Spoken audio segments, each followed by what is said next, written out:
Oi pessoal, vamos falar hoje sobre os 5 erros fatais que todo advogado iniciante atuando pelo reclamante pode cometer, tá? O quinto, com certeza, é o pior. Então não sai desse vídeo, porque assisti-lo pode fazer com que você evite um prejuízo enorme do seu processo. Meu nome é Letícia Gonçalves, eu sou idealizadora do canal e do Instagram, enfim, do blog Facilitando a Prática, e o meu objetivo é trazer a minha experiência atuando pelo reclamante nesses 7 anos, quase um pouquinho aí de advocacia, tá bom?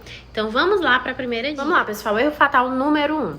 Quando você recebe o seu cliente, tá, o reclamante no seu escritório, ele vai despejar um caminhão de informações em cima de você. Ele vai falar da vida profissional dele, ele vai falar sobre como que era o ambiente de trabalho, ou simplesmente ele vai trazer apenas uma situação que ele acha que ele tem direito ali, que ele tem dúvida, mas você vai ter que, como instrumentador de direito, tentar extrair ali um pouquinho mais, verificar se existe algum direito além daquele que levou aquele cliente ao seu escritório. Mas onde é que tá o erro aí, nesse atendimento, tá? Se você não seguir uma linha de raciocínio, se você não fizer anotações, tá? Anotações práticas que vão te ajudar a construir a sua petição inicial, o risco de você se perder quando você estiver elaborando. Então, é recomendado que já no momento do atendimento, você elabore uma ficha de atendimento para o seu cliente. E nessa ficha de atendimento, você deve fazer em tópicos, assim como você deve fazer a sua inicial. Eu já disse aqui pra vocês, gente, como é imprescindível fazer uma petição inicial pautada em tópicos. Aliás, não só uma petição inicial, como qualquer outra peça que você for fazer.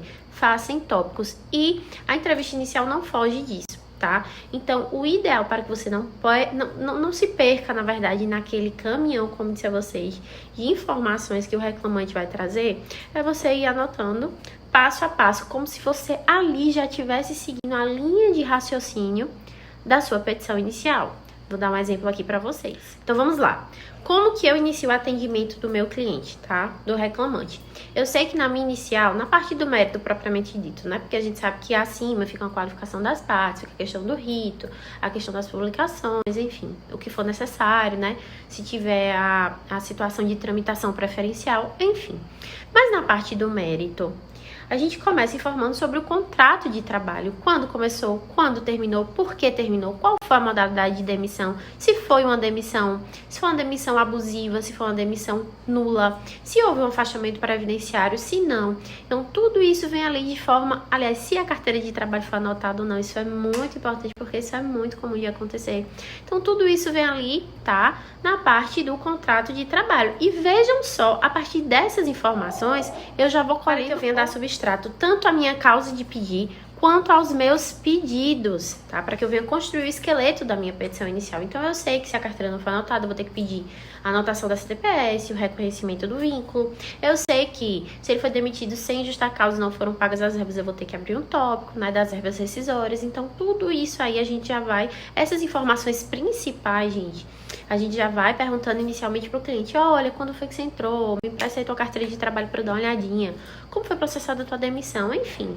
Posteriormente a isso, aí eu ingresso na parte da jornada de trabalho. Então, eu pego o horário de entrada, horário de saída, se tinha intervalo, se não tinha, quantos dias da semana ele trabalhava, quantas horas, como que era o regime, se era 12/36, se eram 8 horas, se era de segunda a sexta, segunda a sábado, enfim. A partir disso, eu começo a questionar outros aspectos mais específicos, como, por exemplo, dano moral, adicional de insalubridade, adicional de periculosidade. Enfim, gente, a gente sabe que são inúmeros e esse não é o assunto foco principal aqui desse vídeo. Mas o que eu quero dizer pra você, se você não fizer um atendimento que já tá ali contextualizando a sua petição inicial, pode ser que você esqueça de colocar algum direito importante do teu cliente, tá? E pode ser que você, no momento de fazer a sua petição inicial, você se perca e ela acabe sendo julgada inepta. Então, isso é um erro fatal que você pode cometer, tá? Então, o ideal é, no momento do seu atendimento, já vai estruturando ali na sua ficha de atendimento como seria a sua inicial. Lógico, de maneira mais sucinta. Outro erro fatal. O segundo erro fatal: não analisar o risco da demanda. Gente, realmente, tá? Às vezes, vão surgir situações, o reclamante vai trazer situações para você que ou vão ser novas no seu escritório, ou até mesmo vão ser situações que até mesmo no mundo jurídico, no judiciário, não são costumeiramente debatidas, tá? Então, realmente, ali vai ser necessário você analisar o risco daquela demanda. Não só nesses casos, mas também nos casos em que, um exemplo, você vai discutir uma possível indenização por conta de uma doença ocupacional, uma possível reintegração. Você precisa analisar o risco da demanda. Ou até mesmo um pedido de horas extras, enfim, você precisa analisar o risco da demanda. Como que você vai fazer isso? Consultando os documentos que o seu cliente tem em mãos, consultando a jurisprudência e fazendo perguntas, essa é importante, fazendo perguntas para o seu cliente que possivelmente serão feitas na audiência de instrução ou até mesmo no eventual perícia. Deixa eu dar um exemplo para vocês para ver se fica um pouquinho mais claro. Um exemplo, um cliente ele vai chegar e vai dizer, olha, eu trabalhava como vendedor, eu tinha que entrar em câmeras frias e ele ouviu falar que nessas câmeras frias quem entra, né, quem trabalha com esse agente frio tem direito adicional de insalubridade. E aí, doutora, conhecendo o direito, conhecendo as perguntas, os quesitos que você vai fazer no momento da perícia, você já ali começa a perguntar quantas vezes aquilo acontecia na semana, quantas vezes aquilo acontecia por dia, enfim. Analisando isso e fazendo essas perguntas para o seu cliente, você está diminuindo o risco da sua demanda. Na verdade, você está analisando se aquele pedido ele vai ser viável ou não. Não adianta, por mais que ele trabalhe em câmara fria, a gente sabe que se ele entra uma vez na semana, né, que esse pedido provavelmente ele vai ser julgado improcedente porque vai faltar o quesito habitualidade. Então, analise o risco da demanda, consulte jurisprudências, ainda que você ali no momento do atendimento não tenha experiência quanto àquele caso concreto, anota na tua ficha de atendimento e antes de elaborar a tua inicial, você pesquisa, tá bom? Porque aí você vai estar evitando, como eu disse a vocês, o risco da demanda e vai estar fugindo do ônus de uma possível sucumbência futura. Terceiro erro fatal, gente, por favor. A gente sabe que você não é uma máquina, você é um ser humano, mas não demore de dar entrada nas respectivas ações, tá? A gente sabe que sim, você tem um tempo para elaborar, você tem um tempo até mesmo para analisar documentos, você tem que ter um tempo para dar valor aos pedidos, né? Porque a gente sabe que hoje no seu trabalho os pedidos eles têm que conter um valor em específico. Tudo isso demanda, mas não demore um tempo absurdamente grande para dar entrada. Por quê? Primeiro porque a sua imagem profissional ali tá em jogo, né? O seu cliente, ele precisa saber que você é diligente, tá? E hora ou outra ele vai entrar em contato requerendo o número do processo, querendo saber como é que tá a situação. E por conta também da prescrição. A prescrição, gente, é um fator muito importante que deve ser analisado nesse momento. Por quê?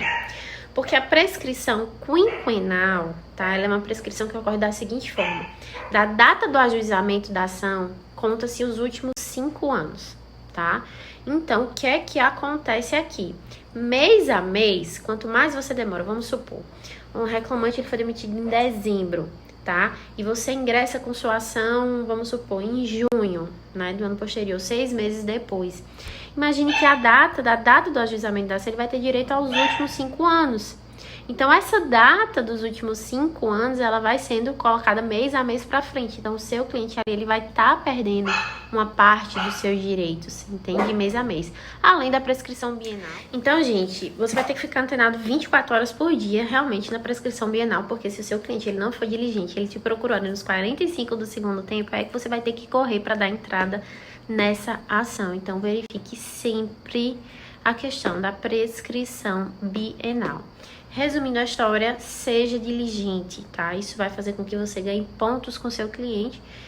E a nossa profissão exige isso. Trabalhamos com prazos, trabalhamos realmente com a tal da preclusão, tá? E o direito não socorre quem dorme, tá bom? Quarto erro, gente, esse erro é um erro que realmente vai exigir de você, para que você venha evitá-lo, uma maior destreza, que é não analisar documentos. Então, sim, atuando pelo reclamante, você tem que ter o mínimo de noção, sim, de cálculos, sim, de como que funciona a sistemática de horas extras, de jornada, de trabalho, de intervalo, de adicional noturno, enfim. Você vai ter que ter o mínimo de noção do que tá no TRCT, do que é devido, do que não é, porque você vai precisar analisar documentos. Atender o seu cliente, peça o máximo de documentos que ele tiver. A grande maioria deles, já adianto para vocês, não tem todos os contra-cheques, não vai ter muitos documentos que facilitariam muito a nossa vida, tá? Mas o máximo que ele tiver, você peça para que ele venha levar para o seu escritório e apresente, porque você vai precisar analisar. Gente, por quê? Porque às vezes, por mais que você identifique na sua entrevista inicial que ele faz jus, por exemplo, ao intervalo intra-jornada, eu já atuei em vários casos, não foram poucos, foram vários casos em que, apesar da gente constatar que havia direito ao intervalo intra-jornada, em alguns meses a reclamada pagava esse intervalo intra-jornada, outros não, ou até mesmo na totalidade, em todo o vínculo. Então você precisa verificar. Por mais que você fale assim, nossa, olha aqui, ele não tinha intervalo. Às vezes o reclamante ele não vai saber dizer se isso era pago no contra-cheque. A grande maioria deles não sabe analisar de fato esse documento.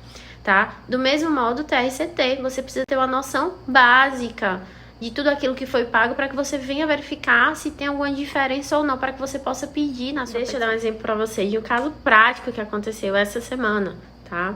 Eu fui analisar o pagamento de algumas verbas trabalhistas e eu verifiquei que o valor do texto de férias estava assim, olhando a olho cru, né? Eu achei baixo.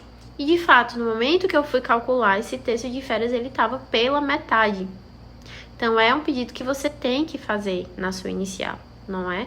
Então, se você não sabe fazer uma conta básica, de saber, por exemplo, quantos dias trabalhados no mês, por exemplo, dá o direito ao AVO, vamos supor, ao AVO do 13º, quantos dias, pelo menos, dá o direito ao AVO das férias, você não vai saber olhar aquele TRCT, olhar aquela documentação e verificar se realmente aquele direito existe. Outro exemplo de análise de documentos que é até um pouco comum. Um exemplo, a reclamada, vamos lá, o seu reclamante ele trabalha no horário noturno e recebe adicional noturno nos contra-cheques.